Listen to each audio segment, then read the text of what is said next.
नमस्कार। आज देश की तमाम फटाफट खबरों में आपका स्वागत है। कांग्रेस के पूर्व अध्यक्ष राहुल गांधी ने रविवार को केंद्र के नए कृषि कानूनों के खिलाफ पिछले 200 से अधिक दिनों से आंदोलन कर रहे किसानों के प्रति समर्थन जताया और आरोप लगाया कि बड़ा संकट खड़ा होने के बावजूद सरकारी नीतियां विफल नजर आती है। गांधी के इंस्टाग्राम पर कहा कि पिछले करीब 200 से अधिक दिनों से किसान कृषि कानूनों के खिलाफ प्रदर्शन कर रहे हैं और अपनी आजीविका को बचाने की मांग उठा रहे हैं। खेती में आने वाली लागत इससे होने वाली कमाई से कहीं अधिक बढ़ गई है। हालांकि बड़ा संकट खड़ा होने के बावजूद सरकारी नीतियां विफल नजर आती है। गांधी ने केरल में उनके संसदीय क्षेत्र वायनाड में कॉफी की खेती करने वाले किसानों का करीब 2 मिनट लंबा वीडियो भी साझा किया, जिसमें उनके दिक्कतों में घिरे होने का दावा किया गया।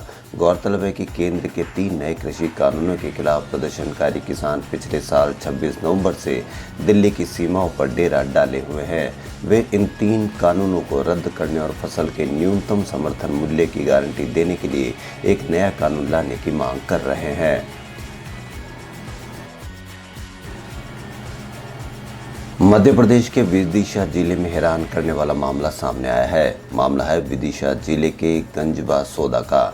कोरोना काल के चलते स्वास्थ्य विभाग की एक बड़ी लापरवाही सामने आई। वैक्सीन लगवाने गई सेंटर पर एक युवती को 2 डोज लगा दिए गए। यहाँ मौजूद एएनएम कार्यकर्ता द्वारा 33 वर्षीय युवती को वैक्सीन के 2 डोज बातों बातों में लगा दिए गए। दूसरी वैक्सीन लगते समय युवती चिल्लाई, लेकिन जब तक दूसरा डोज लग चुका था। मामले की जैसी ही जानकारी लगी तो हड़कंप मच गया। परिवार के लोगों ने वैक्सीनेशन सेंटर पर हंगामा खड़ा कर दिया। मामले की गंभीरता को देखते हुए जिला टीकाकरण अधिकारी भी मौके पर पहुंचे और युवती की हालत जानने के लिए उसके घर भी पहुंचे।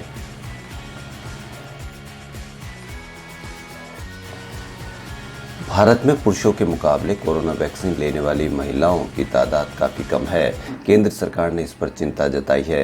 आंकड़ों के अनुसार अब तक वैक्सीन लेने वालों में 54% पुरुष और 46% महिलाएं हैं, यानी दोनों के बीच 8% का फासला है। जबकि आबादी के अनुपात में देखा जाए तो देश में पुरुषों और महिलाओं के बीच अंतर महज 5% का है। जबकि भारत में कोरोना टीकाकरण काफ़ी तेजी पकड़ रहा है, तो इस अंतर को दूर किए जाने की सख्त जरूरत है। शनिवार को ही करीब 60 लाख टीके लगाए गए। लिहाजा इस तेजी में पुरुषों और महिलाओं के बीच अगर टीके लगवाने का दायरा इसी तरह बढ़ता रहा तो देश की बड़ी आबादी पर कोरोना संक्रमण का जोखिम बना रहेगा। इस असंतुलन की मुख्य वजह है कि सही जानकारी का न पहुंचना और टीकाकरण केंद्रों तक महिलाओं की पहुंच कम होना।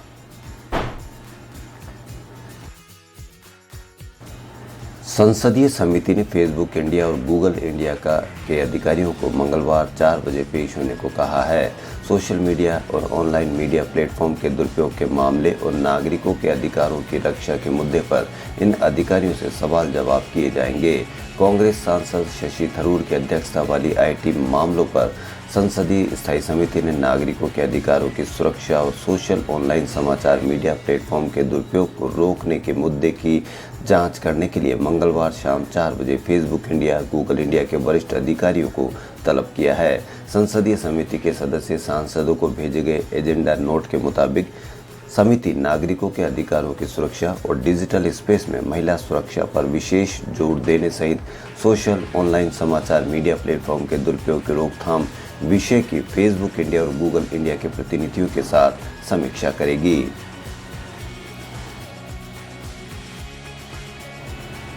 जम्मू वायुसेना स्टेशन पर रविवार सुबह ड्रोन से किए गए 2 धमाकों के मामले में शक की सुई पाकिस्तानी आतंकी संगठनों की ओर घूम गई है। इसे किसी भी भारतीय सैन्य ठिकाने पर पहला ड्रोन हमला माना जा रहा है। मामले की गंभीरता देखते हुए एनआईए की टीम भी मौके पर पहुंची और जांच अपने हाथों में ले ली। जम्मू कश्मीर पुलिस के प्रमुख का कहना है कि मामले में 2 संदिग्धों को हिरासत में लेकर पूछताछ की जा रही है। भारतीय वायुसेना भी इस घटना से जुड़े पहलुओं की जाँच में जुटी है। जानकारी के अनुसार रविवार तड़के सुबह 2 बजे से कुछ देर पहले 5 मिनट के भीतर हुए 2 विस्फोट में वायुसेना के 2 जवान मामूली रूप से घायल हो गए हैं। रिपोर्ट्स के अनुसार ये धमाके आधे रात 1:37 और 1:43 पर हुए। शीर्ष सैन्य सूत्रों का कहना है कि इसे एक गंभीर घटना के तौर पर माना जा रहा है। राष्ट्रीय जांच एजेंसी की टीम भी हवाई अड्डे पर पहुंची और जांच शुरू कर दी है। मंत्रालय के अधिकारियों ने कहा कि रक्षा मंत्री राजनाथ सिंह ने वायुसेना के vice chief air marshal HS. Arora से बात की है। मंत्रालय सूत्रों के अनुसार एयर मार्शल विक्रम सिंह जांच के लिए जम्मू में ही रहेंगे।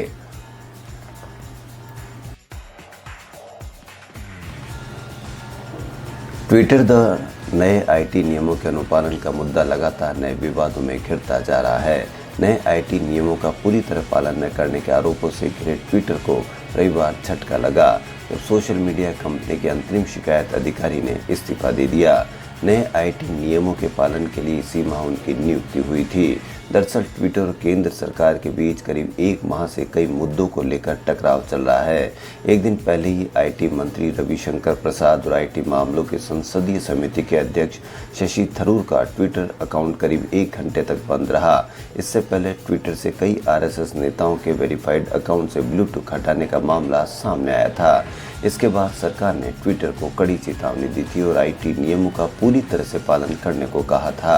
हालांकि ट्विटर ने कुछ घंटों के बाद ज्यादातर ट्विटर खातों पर ब्लूटूथ बहाल कर दिया।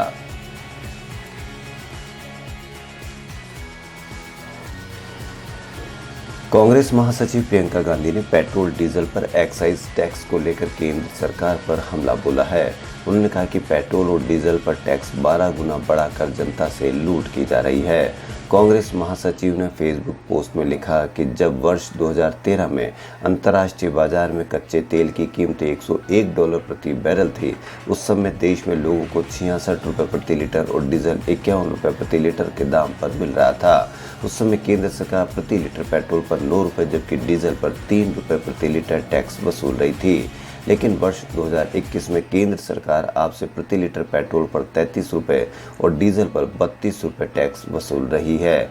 बीजेपी सरकार ने पेट्रोल और डीजल पर 12 गुना उत्पाद शुल्क बढ़ा दिया है।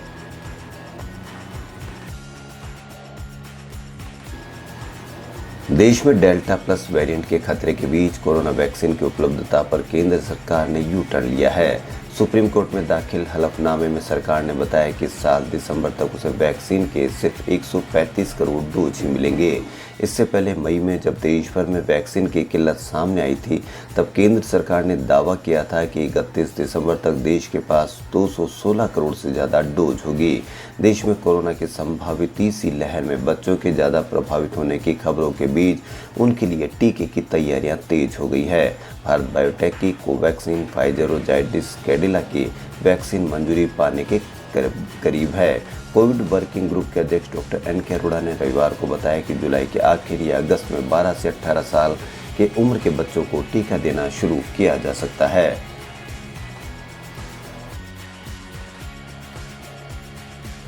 भारतीय महिला क्रिकेट टीम के ओपनर शेफाली वर्मा क्रिकेट के तीनों फॉर्मेट में डेब्यू करने वाली सबसे कम उम्र की खिलाड़ी बन गई है। इस मामले में शेफाली ओवरऑल क्रिकेटर्स में दुनिया की 5वीं प्लेयर है। वहीं युवराज सिंह ने भी इंटरनेशनल क्रिकेट से भले ही संन्यास ले लिया हो, लेकिन वे विदेशी लीग में लगातार खेलते नजर आते हैं। अब वे ऑस्ट्रेलिया के Melbourne eastern cricket association tournament में एक क्रिकेट क्लब के लिए T20 खेलते नजर आ सकते हैं। ये दावा मूलग्रेव क्रिकेट क्लब ने किया है। खबरों में फिलहाल इतना ही। यदि आपको हमारा चैनल पसंद आए तो लाइक, सब्सक्राइब और शेयर अवश्य करें। धन्यवाद।